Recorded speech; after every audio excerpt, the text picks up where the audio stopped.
Oke, kita sambut Ibu Iis. Dari namanya saja kita sudah tahu Ibu ini berasal dari suku daerah mana, ya. Dan kita akan dengarkan secara lengkap dari beliau. Saya tidak perlu jelaskan terlalu panjang. Oke, Ibu Iis, selamat malam, Ibu Iis. Selamat malam, Bapak Pendeta. Shalom. Apa kabar, Ibu? Puji Tuhan, kabar baik, Pak. Haleluya, luar biasa ya. Tuhan Yesus baik sekali dengan Ibu Iis. Nah, Ibu Iis ini teman-teman sudah hadir dan siap untuk diberkati lewat kesaksian Ibu, apa yang telah Tuhan kerjakan di dalam hidup Ibu. Nah, Ibu bisa bagikan kepada kita semua. Dan sebelumnya saya atas nama teman-teman yang hadir menyampaikan terima kasih atas kesempatan kemurahan hati Ibu yang mau berbagi dengan kami semua.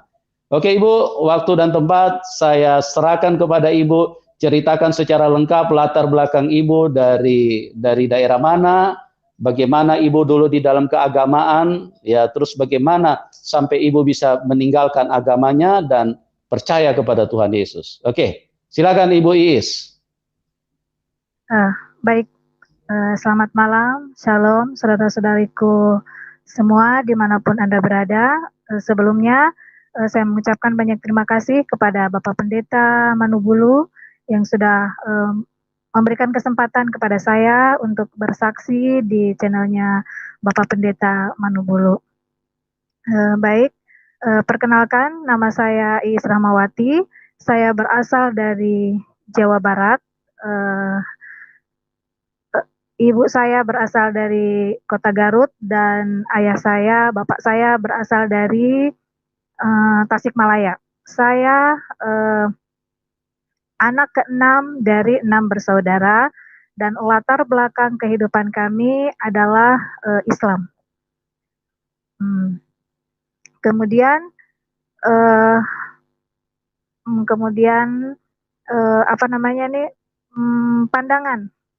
pandangan tentunya kami sebagai umat Muslim, saya dididik dan dibesarkan tentunya dengan harus sholat, harus mengaji dan berpuasa. Itu sudah pasti tentunya yang harus wajib dilakukan seperti itu. Dan mengenai pandangan tentang kekristenan dalam keluarga kami tidak terlalu begitu tahu tentang kekristenan. Yang tahu Kristen itu saya tahu waktu saya belajar gitu. Ketika belajar di SD, SMP, bahkan di SMA bahwa di negara Indonesia itu ada agama yang agamanya Kristen seperti itu karena saya dibesarkan di lingkungan Muslim seperti itu dan saya tidak pernah tahu seperti apa kekristenan itu, bagaimana ibadahnya sama sekali saya tidak pernah tahu dan memang tidak mau tahu gitu karena anggapan kepercayaan kami yang dulu bahwa agama kamilah yang lebih baik begitu. Kemudian singkat cerita ketika usia saya 9 tahun waktu itu kurang lebih SD saya kelas 3 waktu itu kami mengaji Pak Ustadz itu mengajarkan kepada kami memberitahukan kepada kami bahwa nanti yang menjadi suluhnya api neraka adalah orang-orang yang kafir seperti itu dan itu yang saya dengar. Kemudian waktu terus berjalan, terus seiring perkembangan saya, ketika saya usia SMA kelas 1 kalau tidak salah, di situ kembali saya mendengar tentang kekristenan. Waktu itu bulan puasa, tepatnya bulan puasa, dan saya mau ikut ibadah sholat tarawih waktu itu. Dan biasa kalau sebelum sholat tarawih itu ada khotbah singkat atau khotbah singkat yang dibawakan oleh khotib begitu ya. Dan pada saat itu yang dibahas adalah tentang uh, uh, bagaimana hubungan umat Islam dengan yang beragama agama lain seperti itu. Nah, ketika kata Kristen itu keluar dari Pak Ustadz itu langsung nempel begitu, langsung masuk di hati dan langsung masuk di pikiran saya pada saat itu. Entah kenapa, saya percaya pada saat itu sebenarnya saya sudah di apa nih, sudah disentuh Roh Kudus, begitu, sudah disentuh Roh Kudus. Nah, selesailah khotbah dan kami mulai mau sholat. Ketika mau sholat, yang ketika saya mengangkat tangan untuk takbiratul ihram, yang ada malah terlintas dalam hati dan pikiran saya begini, bagaimana ya kalau seandainya nanti saya menjadi seorang Kristen seperti begitu. Dan seketika itu juga saya menolak begitu kayak bergidik, nggak mau, astagfirullahaladzim. Saya bilang begitu, saya tidak mau menjadi seluruhnya api neraka. Terus saya bilang saya mohon ampun, jauhkan kami dari api neraka seperti itu. Nah, saya dibesarkan oleh ibu saya karena usia saya 3 tahun, uh, ayah saya sudah meninggal pada saat itu dan saya dibesarkan oleh ibu saya. Dan memang latar belakang kehidupan kami adalah uh, kehidupan yang sangat sederhana begitu, yang sangat sederhana. Pada suatu ketika ibu saya memberi wejangan kepada saya, memberi apa ya nasihat waktu itu. Cobalah nak, ibadahnya digetolin gitu ya, ibadahnya digetolin, mengajinya, puasanya, puasa Senin Kamisnya, supaya nanti kamu mendapatkan jodoh itu yang benar-benar bisa mengangkat hidupmu, yang bisa mengangkat harkat dan derajatmu seperti itu. Rajinlah puasa Senin Kamis dan berdoalah, memintalah seperti itu. Dan saya lakukan, begitu. Dan saya lakukan, saya berdoa. Kadang sesekali ya ini saya puasa juga Senin Kamis seperti itu. Dan semakin kencang saya meminta meminta jodoh yang seiman, ya tentunya kalau di kepercayaan kami yang dulu semua wanita menginginkan seorang suami yang soleh seperti itu. Nah, pada saat itu kami terus berdoa, berdoa, berdoa, tetapi yang terjadi justru sebaliknya. Sebaliknya Tuhan, uh, uh, saya mendapatkan suami justru justru yang uh, orang dari non Muslim seperti itu. Uh, Seorang non Muslim pada saat itu saya bertemu dengan uh, suami saya. Dan saya tidak tahu sama sekali pada saat itu kalau suami saya ini adalah uh, beragamanya Muslim, beragamanya Kristen, mohon maaf, agamanya Kristen pada saat itu. Dan kami terus menjalani kehidupan, kami menjalani hubungan ini terus menjalani hubungan. Setelah menjalani hubungan ini, saya tidak tahu sama sekali kalau dia Kristen begitu. Berjalannya waktu, uh, di suatu hari dia menunjukkan KTP kepada saya begitu. Nah, eh, saya pikir kenapa dia menunjukkan KTP? Ternyata mungkin kalau dia mengatakan yang sesungguhnya, mulutnya rasa berat begitu. Akhirnya dia menyembunyikan itu semua, tapi pada suatu hari dia memperlihatkan KTP kepada saya. Terus kata saya, kenapa ya memperlihatkan KTP? Maksudnya apa? Begitu. Dan memang waktu itu saya lihat mulai dari nama sampai kepada agama, baru saya tahu kalau dia adalah seorang Kristen seperti itu. Ya, respon saya pada saat itu kaget ya. Waktu itu kaget ya. Terus, tapi waktu itu saya berpikir, biar aja, toh juga belum tentu juga jadi jodoh saya, atau belum tentu juga jadi suami saya pada saat itu. Tetapi waktu terus berjalan, kami semakin dekat, semakin dekat. Singkat cerita, orang tua suami saya dari daerah datang ke Jawa Barat seperti itu, dengan tujuan saat itu untuk menghadiri wisuda adiknya suami saya yang bersekolah di STPDN pada saat itu. Nah, singkat cerita, mertua saya yang dari orang tua dari suami saya itu bertanya begitu, apakah kamu di sini ada calon atau apa, bagaimana, eh, ajaklah kami begitu berkunjung ke rumahnya. Ya, saya pikir pada saat itu hanya untuk berkenalan atau hanya untuk ya apa ya ramah tamah seperti itu. Tetapi ternyata pada saat itu saya langsung dilamar seperti itu. saya langsung dilamar dan kemudian orang tua daripada suami saya ini mengatakan bahwa uh, kami ini keluarga Kristen semua, seperti itu. Dan pada saat itu memang kami tidak mendengar apa yang orang tua bicarakan di dalam karena kami duduk di luar.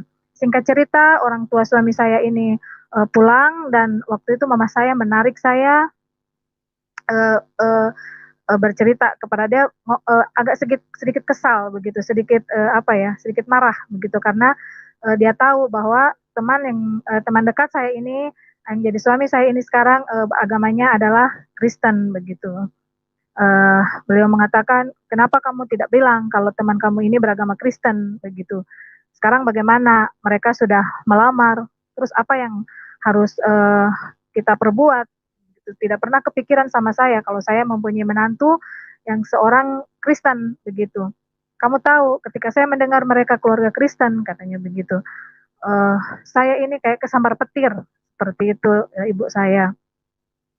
Tetapi ya saya diam aja, seribu bahasa, saya nggak ngomong, saya nggak apa, saya diam saja, nggak bilang apa, nggak bilang apa. Tetapi eh, akhirnya kami bersepakat semua karena saya ada yang bungsu dan semua kakak-kakak semua dikumpulkan semua. Akhirnya eh, eh, dengan kesepakatan boleh kami menikah dengan syarat suami saya harus masuk Islam. Nah, suami saya harus masuk Islam. Akhirnya beliau juga setuju waktu itu untuk masuk Islam. Akhirnya ya seperti biasa kalau dari uh, dari non Muslim, kalau untuk memasuk agama Muslim pasti harus ada menjalani beberapa persyaratan. Apa namanya, harus membaca 2 kalimat syahadat pada saat itu.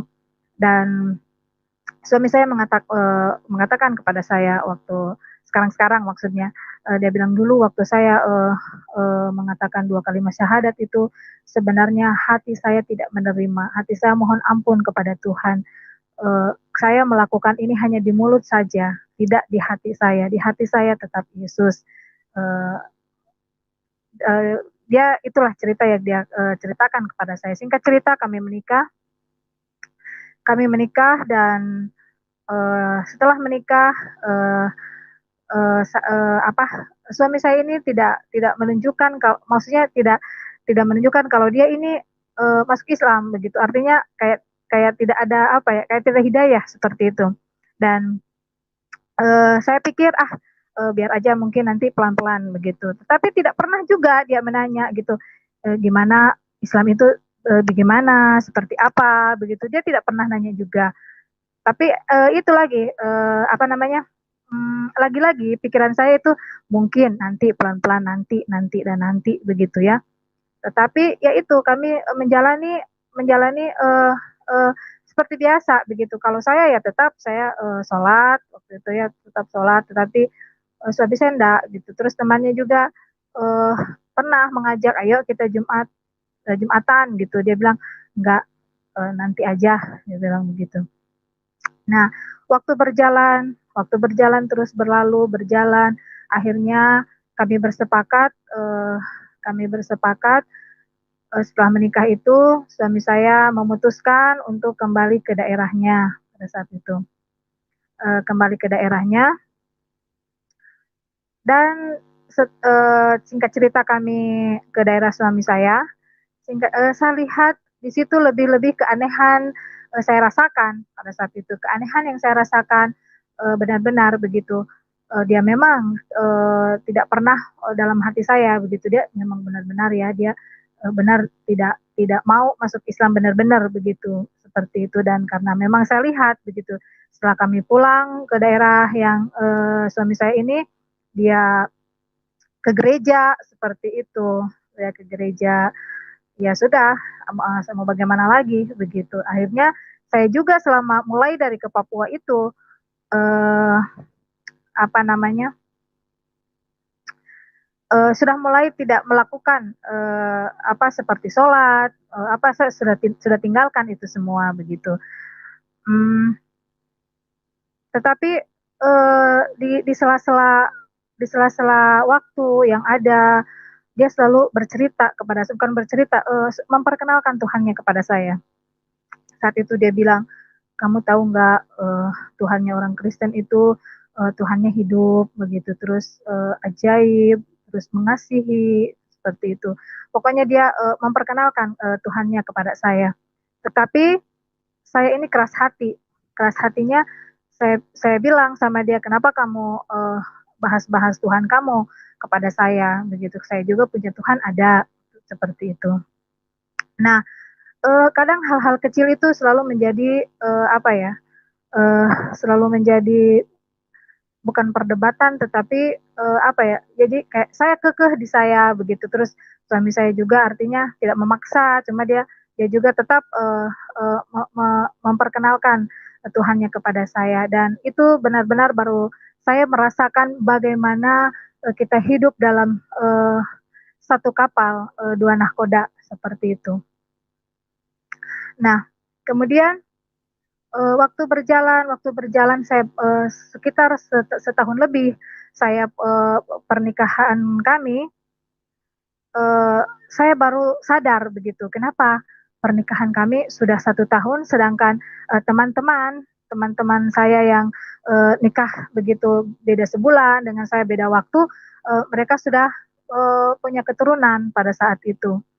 Nah, eee eee, begitu saya sadar, "Oh, kenapa ya, saya ini belum hamil?" Begitu, sedangkan teman-teman saya semua sudah pada hamil, kok saya belum hamil, kenapa ya? Begitu, aduh jangan-jangan nanti, ada gangguan di rahim saya atau, eee nanti atau pikiran saya begini, kalau nanti saya tidak punya keturunan, jangan-jangan nanti, suami saya ini pergi menikah lagi, seperti itu. Pada waktu itu pikiran saya seperti itu. Lalu kalau suami saya pergi menikah lagi, saya bagaimana? Nanti saya pulang ke kampung halaman saya sendiri, nanti apa kata orang? Seperti itu. Itu dalam pikiran saya.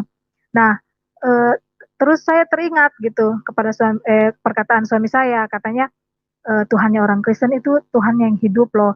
Coba, cari dia begitu, maksudnya cari dia, minta sama dia begitu, Allah kami itu adalah Allah yang ajaib gitu, Allah yang heran.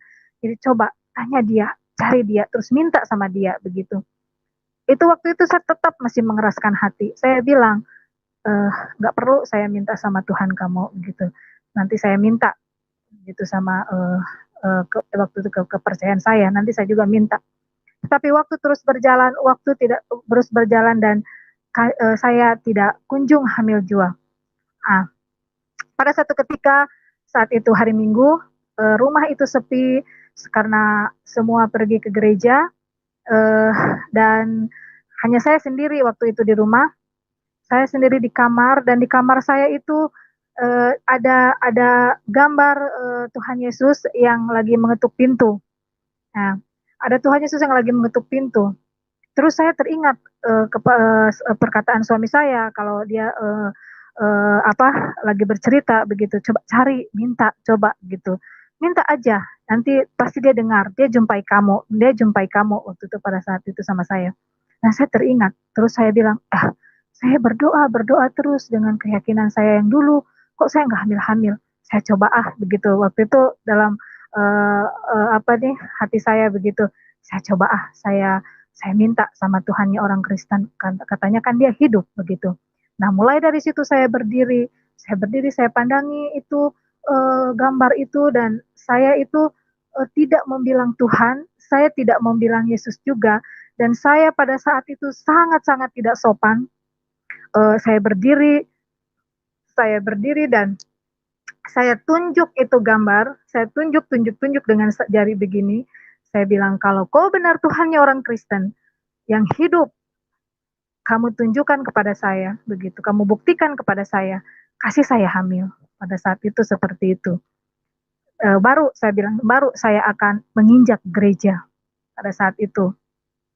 Nah, bulan depannya saya mengalami sakit, badan saya panas dan sakitnya sakit yang tidak biasa, seluruh badan saya sakit, akhirnya, almarhum ibu mertua saya bilang, "Ayo kita berobat, jangan-jangan kamu malaria," seperti itu. Dan setelah di rumah sakit kami disuruh tes urin pada saat itu. Nah, tes urin ini ternyata saya positif hamil, positif hamil. Tetapi memang saya teringat perkataan saya waktu itu, tantangan saya kepada Tuhan Yesus pada saat itu. Tetapi lagi-lagi saya keras hati, saya bilang, ah ini bukan, ini sudah waktunya saja. Saya bilang ini sudah waktunya saja.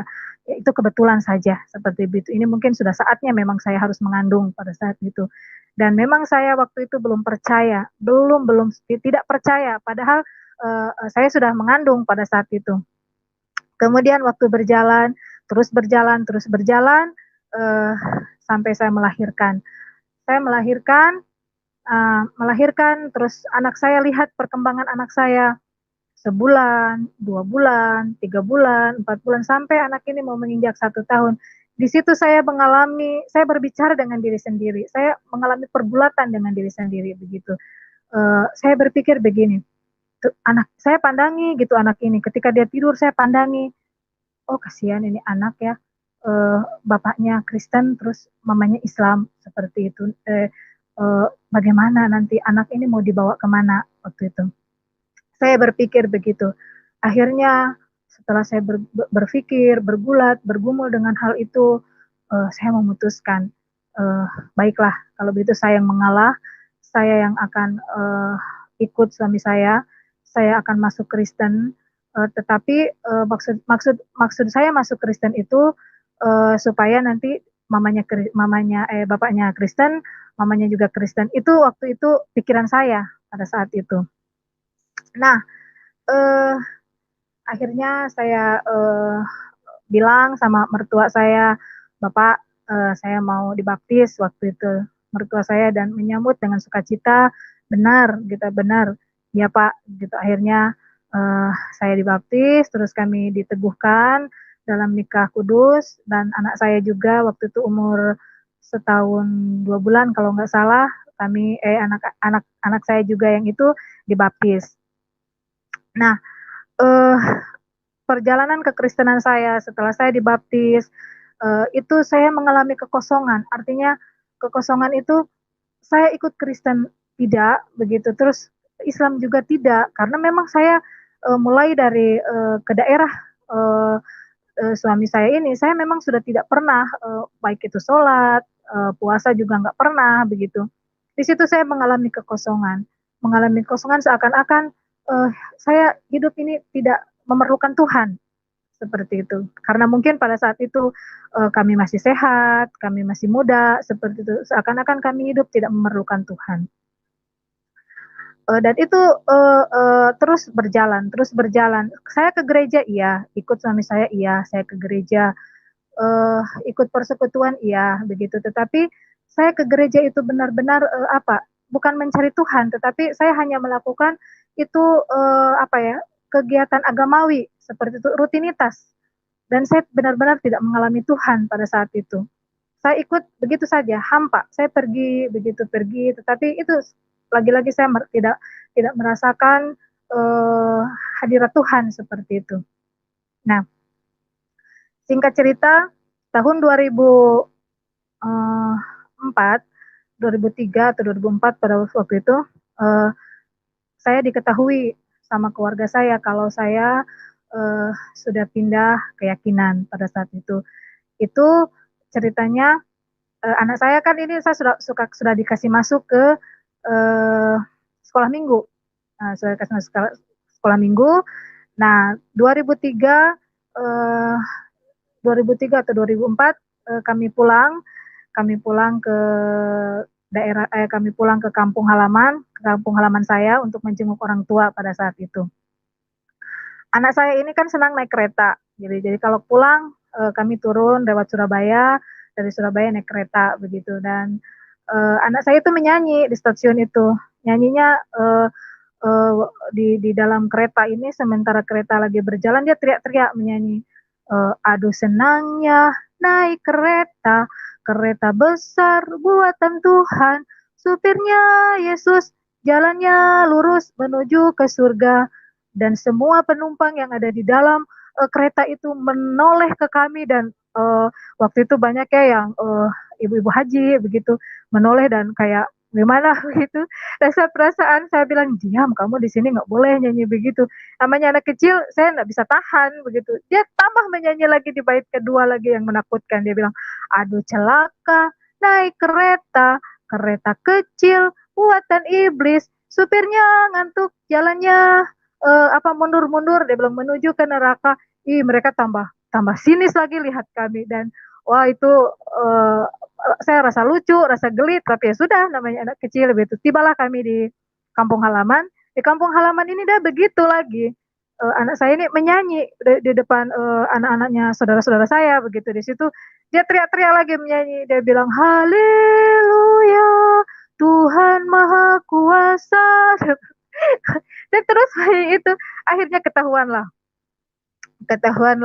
dan saya dipanggil waktu sama ibu saya ditarik ke kamar pada saat itu dan uh, beliau mengatakan kamu mendidik anak kamu Kristen ya begitu seperti itu dan saya nggak bisa ngomong pada saat itu karena saya bukan mau menyembunyikan tetapi saya melihat kondisi pada saat itu orang tua saya memang sudah sepuh dan saya bilang kalau saya berterus terang nanti jangan-jangan dia sakit begitu dan tetapi ya beliau tahu sendiri begitu pada saat itu. Nah, saya ditarik ke kamar, terus beliau uh, dia sedikit ngambek gitu, ngambek maksudnya uh, kamu ini nanaonan katanya gitu ya kalau agama kalau kalau kalau bahasa Indonesianya tuh kamu ini apa-apaan bilang seperti itu. Kamu masuk Kristen ya, dia bilang begitu. Saya nggak menjawab dan saat itu tuh hanya air mata yang berlinangan di mata saya begitu karena saya nggak bisa ngomong apa-apa begitu. Saya tidak bisa menjelaskan apa-apa karena saya yang merasakan pada saat itu. Terus mama saya bilang, jawab, kamu masuk Kristen ya?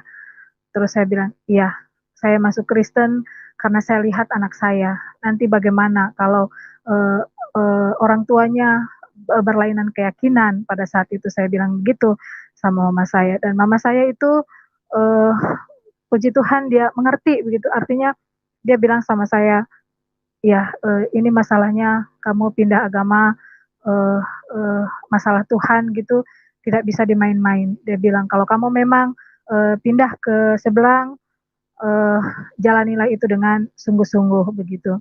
Dan waktu itu saya pikir saya aman karena uh, kalau mama saya yang tahu pasti artinya mama saya bisa mengerti begitu. Dan pada saat itu saudara-saudara yang lain, kakak-kakak saya yang lain tidak berani untuk menegur saya atau bertanya secara langsung kepada saya pada saat itu. Dan pasti kalau kalau mereka menegur saya, pasti mama saya yang akan membela saya saat itu seperti itu. Dan akhirnya saya tahu dan setelah tahu mama saya tahu kalau saya sudah pindah keyakinan, saya merasa lega begitu karena biarlah yang penting mama sudah tahu, walaupun yang lain pasti juga sudah tahu, tapi kan mereka tidak mau bertanya pada saat itu. Akhirnya kami kembali pulang ke Papua, kami kembali pulang dan saya di tahun 2005 saya melahirkan anak kedua saya perempuan. Nah, anak kedua perempuan saya ini ketika usianya 6 tahun kena musibah. Kena musibah ketika saat itu juga pada hari Minggu. Hari Minggu karena kami anak ini sudah pergi sekolah Minggu, jadi pada hari Minggu itu saya sudah tidak bawa lagi beribadah ke gereja. Jadi saya titipkan di uaknya, di kakaknya suamiku, begitu di kakaknya suami saya. Kamu tinggal karena kamu sudah sekolah Minggu dan saya pergi dengan suami saya ke gereja. Nah, hari Minggu itu kami masih di gereja. Anak saya yang perempuan ini diajaklah sama uangnya dan keluarga yang lain karena pada saat itu bulan liburan dan semua saudara-saudara itu lagi berkumpul di sini begitu lagi berkumpul. Kemudian pada hari itu anak saya dibawa untuk berziarah ke makam neneknya.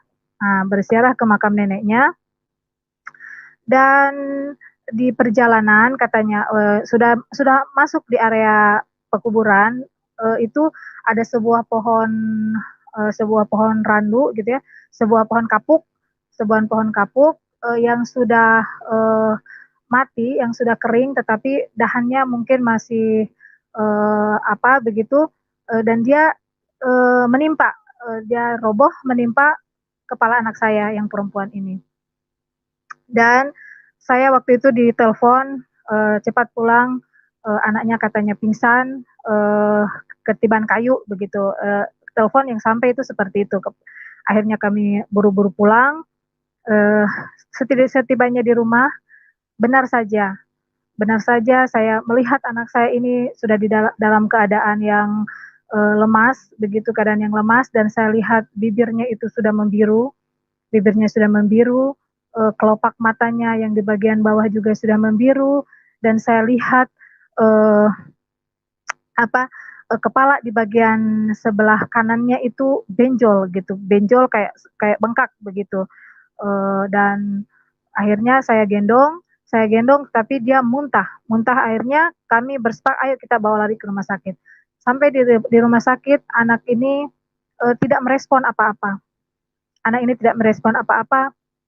Dan pada saat itu matanya terbuka, tetapi kami panggil namanya, dia tidak merespon sama sekali, hanya tangannya saja yang kejang begitu, dia begini-begini, terus range nafasnya itu kencang sekali.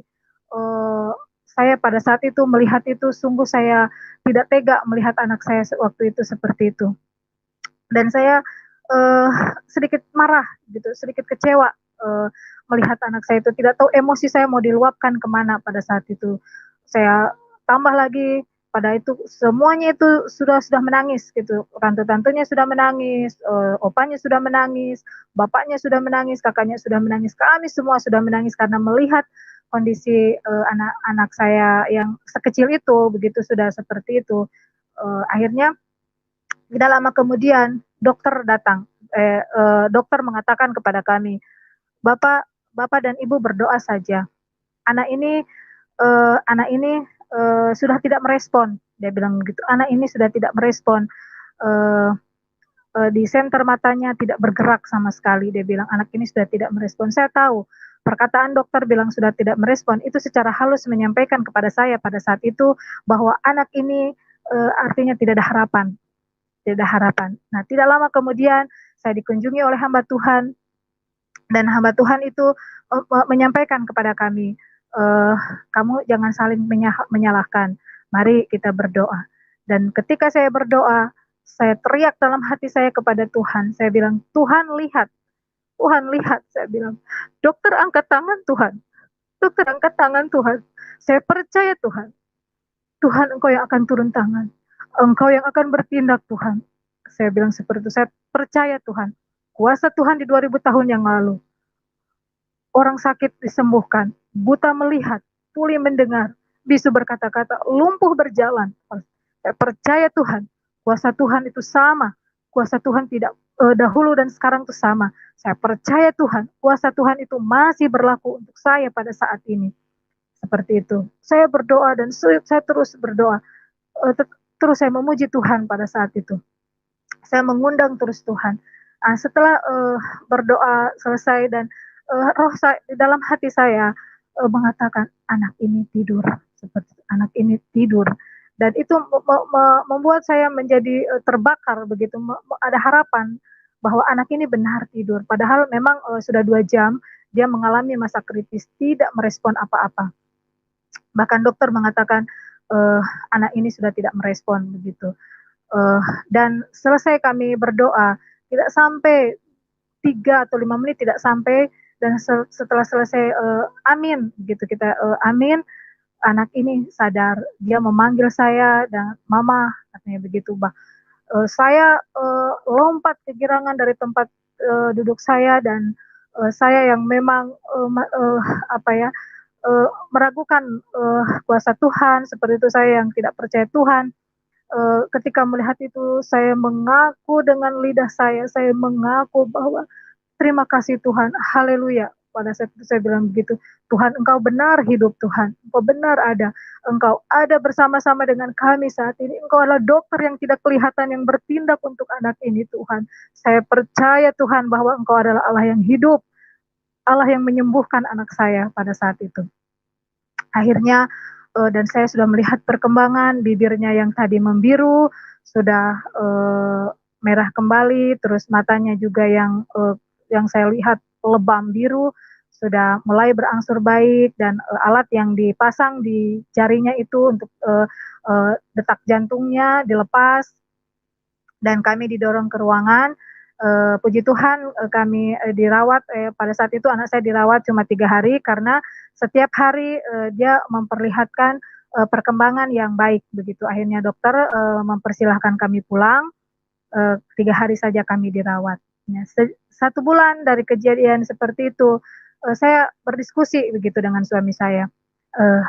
Anak ini kok kemarin bisa maksudnya tuh bisa koma, bisa kritis selama 2 jam kurang lebih, tidak merespon apa-apa. Waktu itu saya bilang, takutnya ada apa-apa, terjadi sesuatu di kepalanya saya. Tetapi saya percaya bahwa kalau Tuhan sudah menolong tidak akan setengah-setengah, pasti total, saya bilang begitu. Tapi saya penasaran harus tahu apa yang terjadi dengan di kepala anak saya pada saat itu. Akhirnya, puji Tuhan, kami diberi kesempatan untuk pergi ke waktu itu ke Jawa Barat, di Bandung, di salah satu rumah sakit swasta.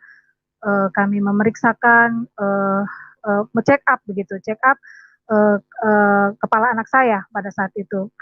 Akhirnya kami disarankan untuk ke dokter ke dokter saraf anak. Nah, di dokter saraf anak saya menceritakan kejadiannya seperti itu, dan saya hanya mau check up, saya bilang begitu, saya hanya mau lihat kenapa ada apa dengan kepala anak saya, karena dia mengalami koma selama 2 jam. Nah, akhirnya kami diberi rujukan untuk anak ini di-scan kepalanya.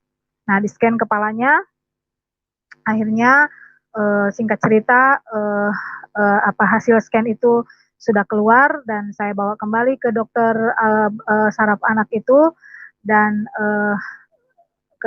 dokter anak itu membuka amplop hasil hasil klise scan kepalanya, dan saya lihat raut wajah dokter yang tiba-tiba berubah begitu, dari tadinya biasa menjadi kayak kaget. Terus akhirnya kan saya juga kebawa, lah ada apa kok dokter mukanya kaget banget begitu, kaget sekali begitu. Dan dokter waktu itu dengan matanya berkaca-kaca waktu itu menerangkan kepada saya. Dia bilang, Bu, anak ini kepalanya dengan mulutnya yang berat begitu. Hasil ronsen ini menunjukkan bahwa anak kepala ibu kepala anak ibu ini retak, dia bilang begitu. Dan dia tunjukkan kepada saya kepalanya yang retak, tengkorak kepalanya yang penyot pada saat itu. Tetapi sekali lagi ibu dokter itu kayak terkagum-kagum gitu, dia menangis tapi dia terkagum-kagum, katanya, Ibu, kalau menurut saya begitu, dengan usia anak ini yang masih 6 tahun, dengan luka dalam yang serius ini Ibu, saya mau katakan, tetapi ibu dokter tidak mengatakan, cuma dia mengangkat tangan seperti itu. Saya mau mengatakan seperti itu, dan saya menangis di situ, saya menangis bukan apa, saya begitu takjubnya kepada pekerjaan Tuhan begitu pada saat itu. Dalam 3 hari dia bisa pulih, padahal dengan keadaan luka dalam yang serius seperti itu. Dan saya menangis pada saat itu. Ibu dokter juga menangis. Kami dua sama-sama menangis di dalam ruangan itu. Ibu, ini mujizat Tuhan, katanya Bu. Tetapi tetap saya harus merujuk Ibu, membawa anak Ibu ke dokter bedah saraf pada saat itu. Pikiran saya sebagai orang awam, anak saya dibawa ke bedah saraf, pasti akan diapa-apakan itu kepalanya begitu. Tapi ibu dokter mengatakan waktu itu, Tapi kan nggak mesti dibedah juga, dilihat dari kondisi anaknya juga, Bu. Saya lihat kondisi anak ibu sehat, dia bilang normal, nggak apa-apa, nggak kelihatan kayak ada luka berat atau apa, tetapi tetap saya harus rujuk ibu ke dokter bedah saraf seperti itu. Nah, tibalah giliran kami ke dokter bedah saraf pada saat itu, dan klise klise hasil hasil scan itu mulai dokter itu terangkan kepada kami di satu layar yang lumayan besar pada saat itu, dan dia menjelaskan bahwa ibu anak ini anak ibu kepalanya retak begitu, dan ada pendarahan di otak sedikit begitu, ada sisa pendarahan otak sedikit, tapi ibu jangan khawatir karena pada situ uh, seiring dia usianya uh, seiring berjalannya usia itu katanya akan menghilang. Terus saya tetap tegang pada saat itu. Saya tegang. Dokter menjelaskan, tetapi saya tegang tetap. Kayaknya saya takut jangan-jangan nanti keputusan dokter ini anak ini diapain seperti itu. Nah, selesai menjelaskan tentang tentang hasil scan kepala itu, dokter memeriksa anak saya begitu. Dokter menyuruh anak saya mengikuti beberapa gerakan dokter begitu, harus begini, bahkan lompat-lompat begini begitu, dan puji Tuhan anak saya bisa mengikuti semua begitu, dan akhirnya Pak dokter itu senyum-senyum saja, geleng-geleng kepala begitu, dan langsung menyalami kami pada saat itu dengan senyum. Padahal saya masih tegang begitu, tegangnya karena melihat hasil hasil scan itu begitu begitu lukanya ya, dan retakan kepalanya itu begitu, betapa sakitnya uh, uh, anak saya begitu. Nah, uh, dokter menyalami kami, dokter bilang, ibu pulang ke Papua sekarang dengan sukacita katanya begitu, karena anak ini tidak kenapa-kenapa, dia bilang memang memang kepalanya retak, tetapi tidak ada gangguan apa-apa. Tadi ibu lihat sendiri, anaknya ceria, anaknya cerah, seperti ya tidak ada gangguan apa-apa. Sekarang ibu pulang saja katanya, pulang dengan sukacita. Saya tidak kasih resep, saya tidak kasih obat, saya tidak kasih tindakan, dan bilang begitu. Ini mujizat ibu terjadi, dia bilang, untuk anak ibu. Kemudian saya yang muram, yang uh, sedih dengan melihat hasil itu, tetapi sukacita yang luar biasa. Kembali air mata saya tumpah pada saat itu, karena begitu lagi-lagi saya terheran-herannya dengan Tuhan Yesus, kagum dengan Tuhan Yesus, apa yang Tuhan Yesus perbuat. Anak ini kepalanya retak, anak ini luka yang begitu serius, tapi dalam 3 hari luar biasa Tuhan sembuhkan pada saat itu. Dan kami pulang, kami kembali ke penginapan, dan kami 3 berlutut kepada Tuhan, kami bergandengan tangan, kami bersyukur, kami mengucap syukur, berterima kasih kepada Tuhan bahwa benar-benar Tuhan itu Allah yang mengasihi, Allah yang benar-benar bermukjizat begitu. Mukjizatnya itu nyata, mukjizatnya itu tidak berubah begitu, dan saya mengalami sendiri, anak saya sendiri yang disembuhkan Tuhan, ketika bagi manusia tidak mungkin, tetapi Tuhan membuatnya mungkin begitu. Mungkin saya bisa tunjukkan kepada Bapak Ibu semua hasil ronsenan kepala anak saya. Ini, nah ini mana? Ini nih, ada yang panjang, ini yang panjang ini, ini nih, ini mana? Nah ini nih, nah ini yang panjang garis ini adalah retakan kepalanya. Ini adalah retakan kepalanya, dan lihat di sini kepalanya peot di itunya penyot, di bagian atasnya ada gepeng, ini penyot, dan yang panjang itulah retakan kepalanya, retakan dari tengkorak kepalanya. Dan uh, uh, uh, apa uh, saya begitu uh, kagum, benar-benar kagum akan kuasa Tuhan untuk anak saya pada saat itu. luar biasa Tuhan. Benar-benar kuasanya itu benar-benar ada begitu. Ketika saya meragukan Tuhan, ketika saya benarkah orang Kristen ini bisa menghidupkan orang mati begitu, benarkah Yesus ini bisa menyembuhkan orang buta, dan itu terbukti, dan itu artinya nyata begitu kuasa itu. Tuhan menyembuhkan anak saya yang kepalanya retak itu dalam 3 hari, anak saya pulih begitu, anak saya sembuh dalam 3 hari itu.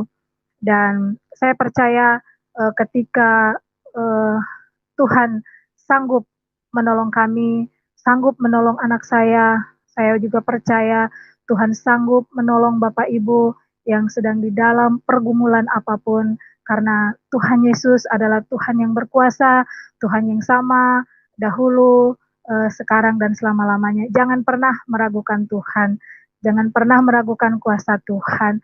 Firman Tuhan mengatakan dalam Yohanes 11 ayat 40, mengatakan bahwa jika engkau percaya, engkau akan melihat kemuliaan Allah. Mungkin itu saja kisah yang bisa saya share kepada Bapak Ibu sekalian, kiranya menjadi berkat, dan waktu saya kembalikan kepada Bapak Pendeta. Silahkan Bapak Pendeta. Ya, puji Tuhan.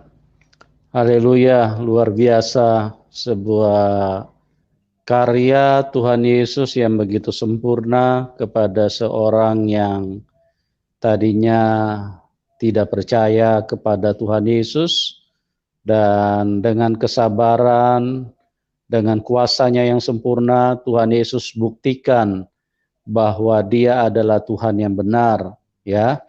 Asal setiap orang mau mencari kebenaran, bukan membenarkan dirinya. Karena banyak orang tidak bisa berjumpa dengan Tuhan Yesus karena dia terus membenarkan pikirannya.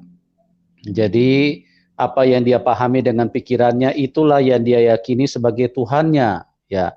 Dia merasa pikirannya adalah Tuhannya karena apa yang dia pikirkan sesuai dengan logikanya, maka itulah yang dia anggap kebenaran. Dan itu tanpa disadari itu dijadikan Tuhan oleh mereka sendiri, ya. Dan ibu Iis pada waktu itu juga sedikit terjebak dengan hal seperti itu karena dia tidak percaya kepada Tuhan Yesus, tetapi dia mau mencari kebenaran, ya, dan Tuhan Yesus bisa menunjukkan kuasanya. Ya, luar biasa apa yang disampaikan oleh Ibu Iis. Ini adalah satu berkat yang begitu sempurna buat kehidupan umat Tuhan yang pada saat ini bagaimana banyak orang yang sedang di persimpangan, banyak orang yang sedang mencari peneguhan terhadap keyakinannya. Nah, apa yang disampaikan oleh Ibu Iis dengan tujuan dan juga menjadi doa kami, kiranya ini dapat memberi petunjuk, dapat memberikan peneguhan kepada semua teman-teman untuk bisa mempercayai bahwa Yesus Kristus adalah satu-satunya Tuhan di bawah kolong langit ini. Di atas langit juga hanya satu Tuhan, ya. Di bawah bumi juga hanya ada satu Tuhan. Di semua negara hanya ada satu Tuhan, tidak mungkin ada dua Tuhan. Hanya satu Tuhan, teman-teman. Tuhan itu tidak pernah ada dua, ya. Jadi milikilah Tuhan yang benar, kenalilah Tuhan yang benar, terimalah Dia sebagai juru selamat hidupmu. Karena kalau engkau tidak mau menerima Dia, yang rugi dirimu sendiri. Tuhan tidak pernah rugi, ya. Surga tidak pernah rugi kalau engkau tidak mau terima. Karena itu berarti penderitaan bagi kehidupanmu. Karena engkau pasti terhilang, engkau akan binasa di dalam dosamu, karena hanya Tuhan yang mengasihi, hanya Tuhan yang mampu menyelamatkan, hanya Tuhan yang dapat mengangkat kehidupanmu dari tangan setan. Beri dirimu diselamatkan dari semua kekuatan iblis yang terus mengikat kehidupan manusia. Oke teman-teman, kita cukupkan sampai di sini dulu karena perbedaan waktu dengan narasumber cukup jauh. Ya, Tuhan Yesus memberkati buat semuanya. Terima kasih buat teman-teman yang sudah bergabung di dalam link ini. Doa kami kebaikan Tuhan terus memenuhi kehidupan Anda semua dan mengalami hal-hal yang ajaib dan masuk di dalam rencana dan kehendak Bapa di surga. Ya. Bagi teman-teman yang belum bisa masuk, kami sarankan untuk bergabung di di program selanjutnya ya. Dan bagi